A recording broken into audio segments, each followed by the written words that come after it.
साथियों, अब हम आपको बताएंगे भारत में न्यायपालिका द्वारा पर्यावरण संरक्षण में क्या भूमिका अदा की गई है। ये बहुत महत्वपूर्ण प्रश्न है और बहुत महत्वपूर्ण वीडियो होने वाला है। जिन साथियों ने अभी तक हमारे चैनल को सब्सक्राइब नहीं किया है, हमारे चैनल को जरूर सब्सक्राइब कर लें और वीडियो में बने रहें। वीडियो को लास्ट तक जरूर देखें। साथियों, न्यायालय जो न्यायिक सक्रियतावाद है, न्यायालय की एक नवीन युक्ति है जिसका प्रयोग न्यायालय में सामाजिक कार्यवाही के माध्यम से पर्यावरण प्रदूषण के निवारण और नियंत्रण के लिए किया जा रहा है। जो न्यायिक सक्रियतावाद है वो किस लिए किया जा रहा है? ताकि पर्यावरण प्रदूषण का निवारण किया जा सके। पर्यावरण प्रदूषण के मामले में न्यायिक सक्रियतावाद का प्रारंभ हमारे देश में रतलाम नगर पालिका बनाम बर्दीचंद AIR 1980 SC 1622 के मामले में माननीय सुप्रीम कोर्ट ने विनिश्चित से माना जाता है। साथियों, जो इसका प्रारंभ हुआ है पर्यावरण प्रदूषण के मामले में, जो न्यायिक सक्रियतावाद का प्रारंभ है, ये रतलाम नगर पालिका बनाम वर्दीचंद AIR 1980 SC 1622 के मामले में उच्चतम न्यायालय के विनिश्चय से माना जाता है। इस मामले में क्या हुआ था ये हम आपको बताएंगे। साथियों, इस मामले में तथ्य इस प्रकार थे कि रतलाम नगर पालिका की नई सड़क की दक्षिणी तरफ कतिपय मकान स्थित थे और इन मकानों के पीछे तथा कॉलेज की चार दीवारी से संलग्न नगर पालिका ने नई सड़क को बनवाया जो शासकीय कॉलेज तथा उसकी चार दीवारी को स्पर्श करती थी। उक्त क्षेत्र के बीच में नाला अवशिष्ट जल का स्रोत बह रहा था जो शहर के बीच में भी नई सड़क के मध्य में था। इस नाले में रासायनिक तथा अपायकर दुर्गंध वाले अल्कोहल संयुक्त के अवशिष्ट पदार्थ बहुत ज्यादा छोड़े जाया करते थे। यह गंदगी मच्छरों के प्रजनन में सहायक थी। अर्धनिर्मित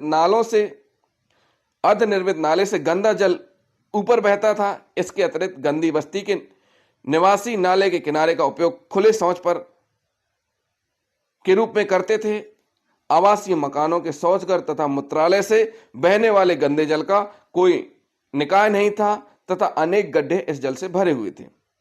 राज्य का मलेरिया विभाग भी मच्छरों के उन्मूलन के प्रति उदासीन था। इस स्थिति का निवासियों पर अत्यधिक अहितकर प्रभाव था। इसके विरुद्ध कई आवेदन उपताप का निवारण करने के लिए दाखिल किए गए थे, किंतु इनमें किसी पर कोई सुनवाई नहीं हुई। नगर पालिका परिषद और नगर सुधार न्यास जिनका ध्यान आकर्षित किया गया था, यह भी निष्प्रभाव रहा। सब जगह असफल होने पर लोगों ने नाले का सन्निर्माण करने, गंदगी को हटाने और स्वच्छता को समाप्त करने के लिए आदेश हेतु उपताप का प्रशमन करने के लिए दंड प्रक्रिया संहिता की धारा 133 के अधीन कार्रवाई के लिए उपखंड मजिस्ट्रेट रतलाम के समक्ष आवेदन किया। मजिस्ट्रेट ने आवेदन को ग्रहण करते हुए आवेदकों के पक्ष में यह निर्णय दिया कि उक्त दोनों प्राधिकारियों ने इन सभी सार्वजनिक उपताप का चाहे जो भी हो निवारण हेतु कोई कदम नहीं उठाया है और दोनों को यह आदेश दिया कि इन सभी उपताप को हटाया जाना चाहिए और कतिपय मरम्मत और सन्निर्माण का कार्य 15 दिन के भीतर संपन्न किया जाना चाहिए।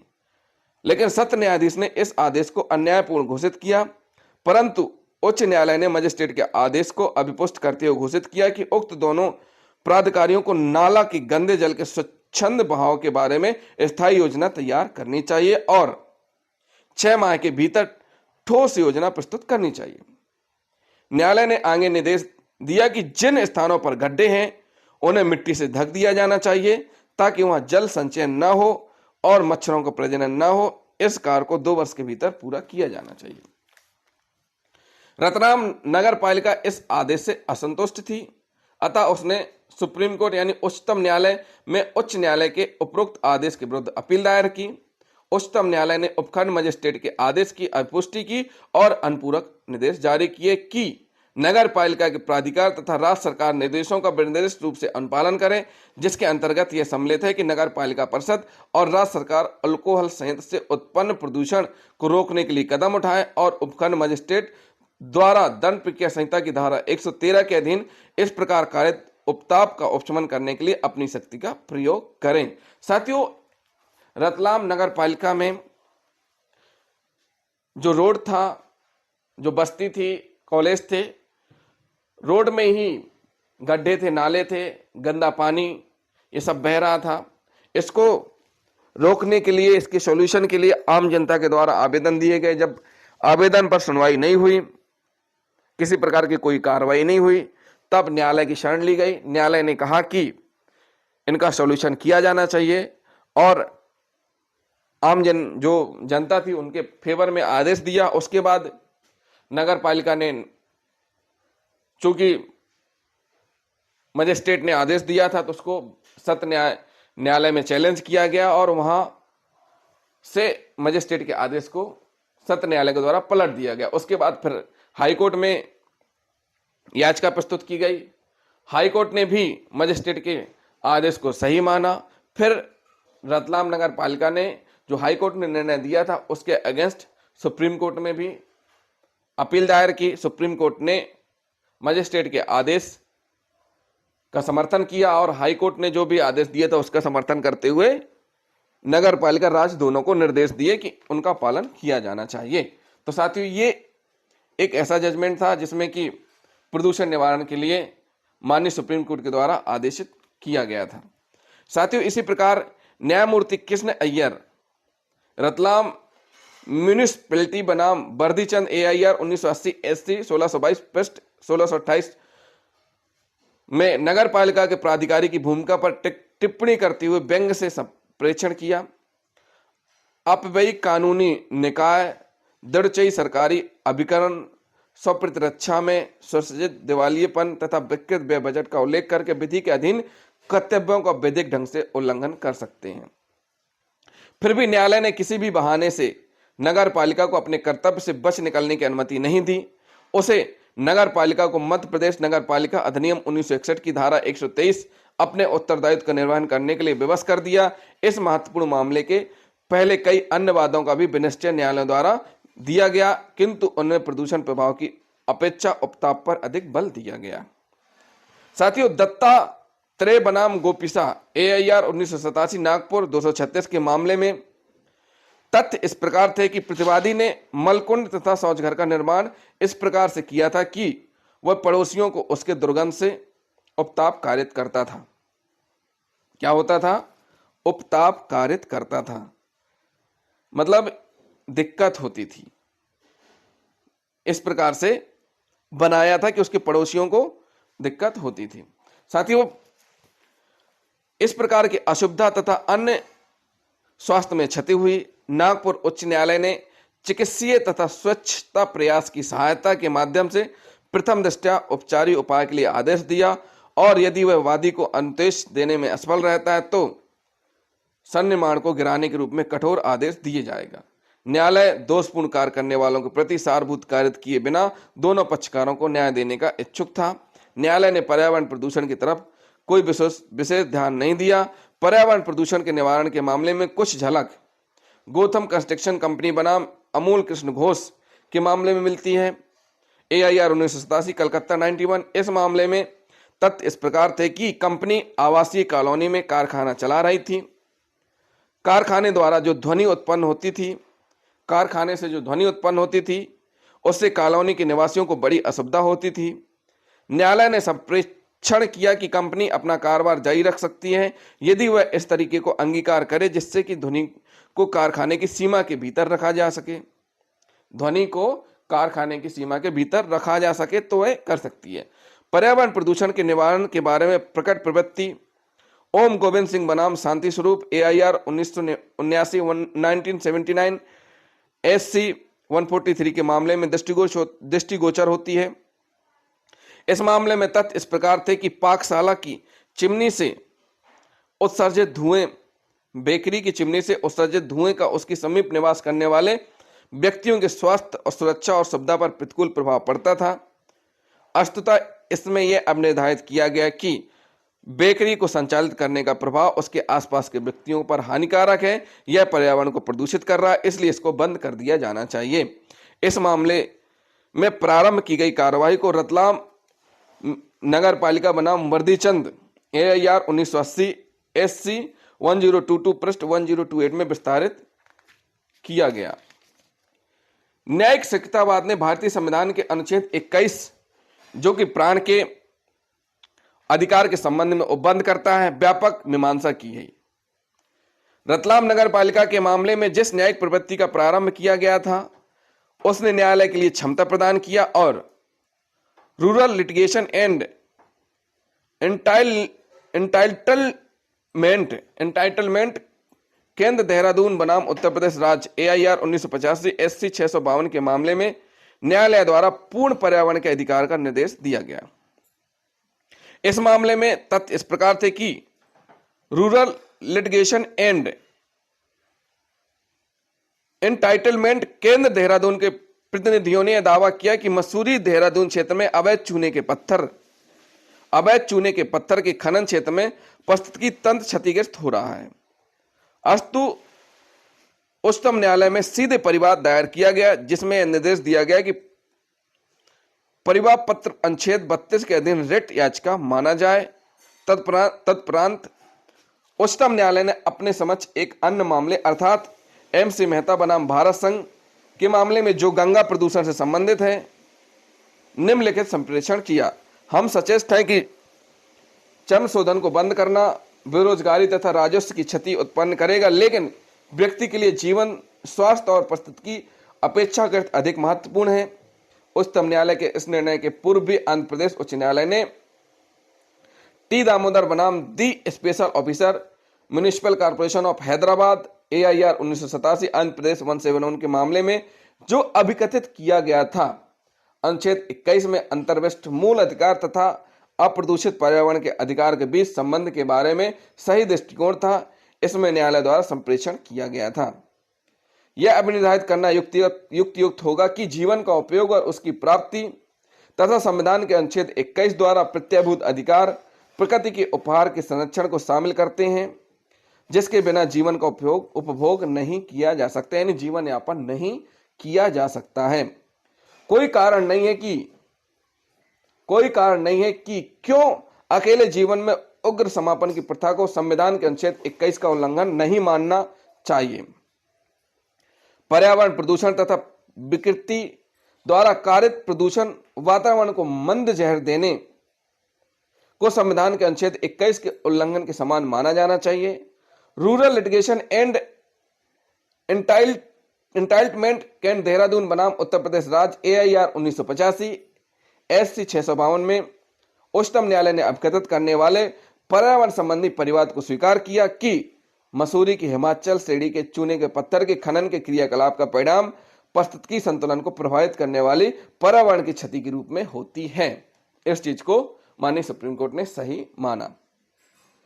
सुप्रीम कोर्ट ने अनुच्छेद 32 के अधीन आवेदन में उक्त खदानों में से कुछ को इस आधार पर बंद करने का आदेश दिया कि उनका क्रियाकलाप पारिस्थितिकी तंत्र के संतुलन को विनष्ट कर रहा है।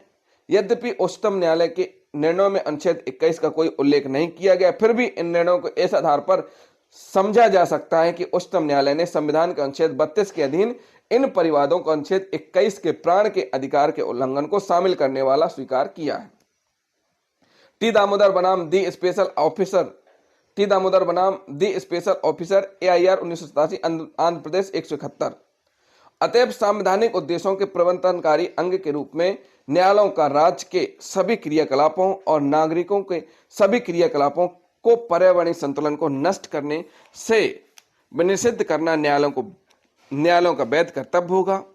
प्रस्तुत मामले में तथ्य इस प्रकार थे कि विकास योजना तैयार करने तथा प्रकाशित करने का मुख्य उद्देश्य ऐसे पर्यावरणीय संतुलन को बनाए रखना था, परंतु मनोरंजक क्षेत्र के रूप में कतिपय क्षेत्र को आरक्षित करने का प्रयोजन विफल हो जाता यदि उस क्षेत्र में भूमि के गैर सरकारी स्वामियों के आवासीय भवन निर्मित करने की अनुमति दी जाती। अतः यह अब निर्धारित किया जाना चाहिए कि इस क्षेत्र में भवन निर्माण करने का जीवन बीमा निगम तथा आयकर विभाग का प्रयास विधि के प्रतिकूल तथा संविधान के अनुच्छेद 21 के भी प्रतिकूल है। इस मामले में भारतीय जीवन बीमा निगम और आयकर विभाग मनोरंजन क्षेत्र के लिए पृथक किए गए क्षेत्र में भवन निर्माण का कार्य कर रहे हैं। उच्चतम न्यायालय ने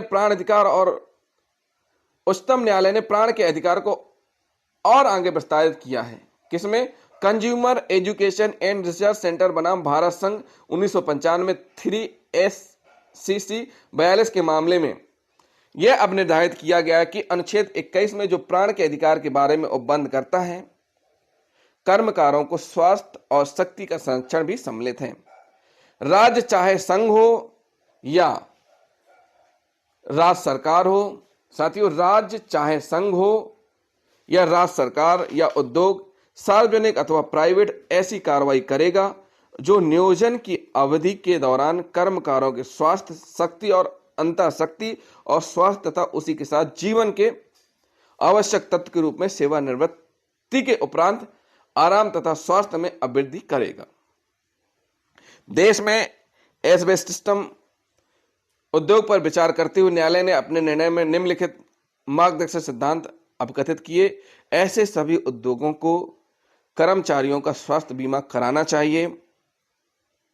व्यवसायिक संस्था संकट से ग्रस्त प्रत्येक कर्मकार 1 लाख रुपए के प्रतिकर का हकदार होगा। सभी एस्बेस्टस उद्योग को नियोजन के प्रारंभ से 40 वर्ष की न्यूनतम अवधि तक, नियोजन की समाप्ति अथवा सेवानिवृत्ति के 15 वर्ष तक, सेवानिवृत्ति के बाद 15 वर्ष तक जो भी बाद में हो, प्रत्येक का स्वास्थ्य अभिलेख रखना होगा। एस्बेस्टस फाइबर खोजने के लिए सभी कारखाने चाहे वे कर्मचारी राज्य बीमा अधिनियम या कर्मकार प्रतिकर अधिनियम द्वारा आच्छादित हो अथवा अन्यथा को प्रत्येक कर्मचारी का स्वास्थ्य वितरण सुनिश्चित करना होगा।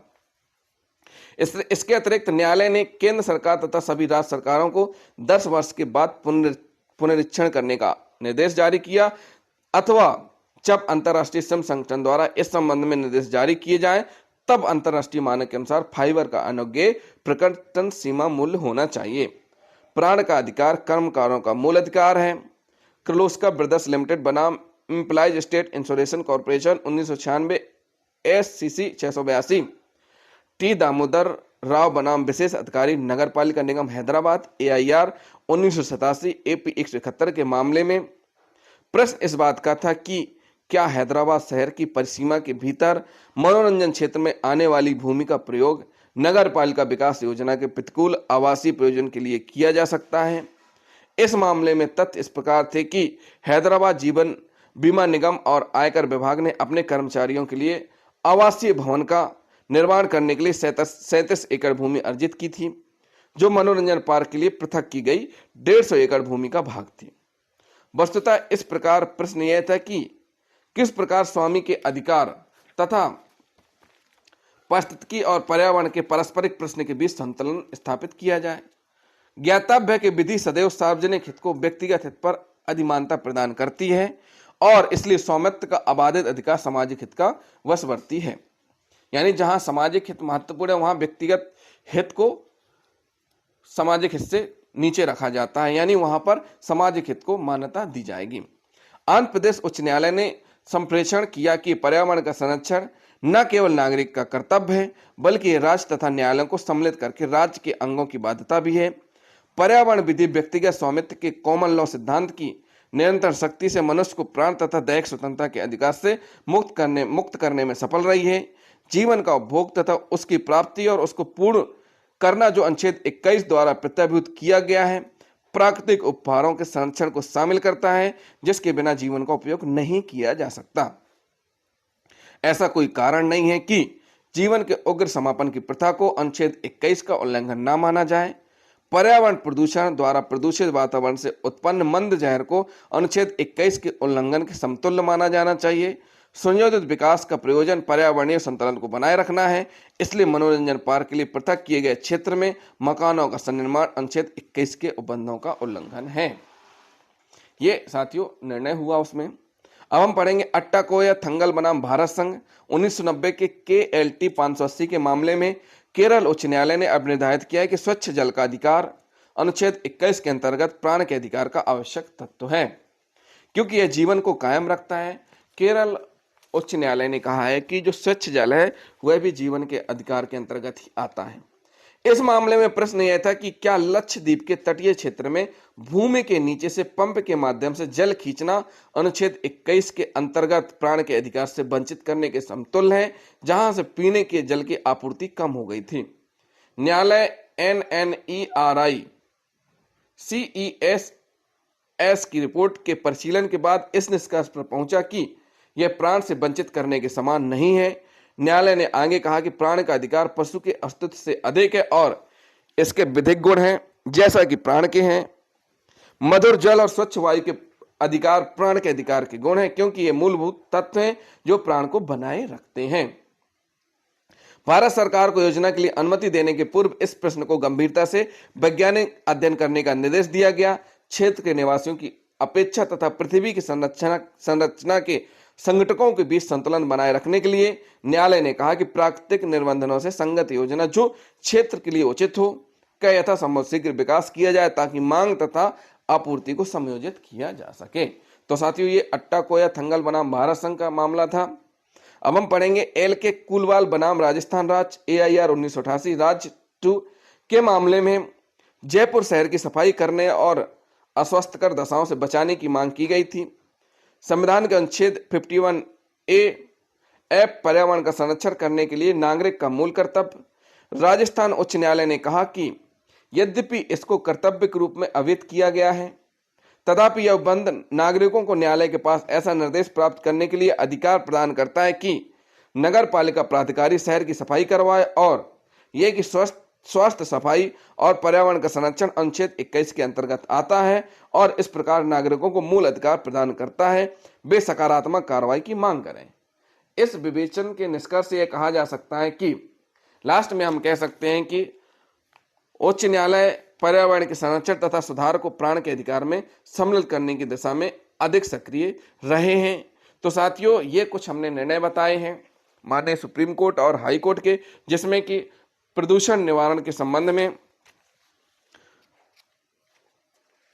बहुत महत्वपूर्ण भूमिका निभाई गई है। भारत में न्यायपालिका द्वारा पर्यावरण संरक्षण में बहुत महत्वपूर्ण भूमिका निभाई गई है, वो हमने आपको अभी बताई है। जिन साथियों ने अभी तक हमारे चैनल को सब्सक्राइब नहीं किया, हमारे चैनल को सब्सक्राइब कर लें। अगले वीडियो में हम आपको पर्यावरण प्रदूषण के विरुद्ध सिविल उपचार क्या है, ये हम आपको बताएंगे।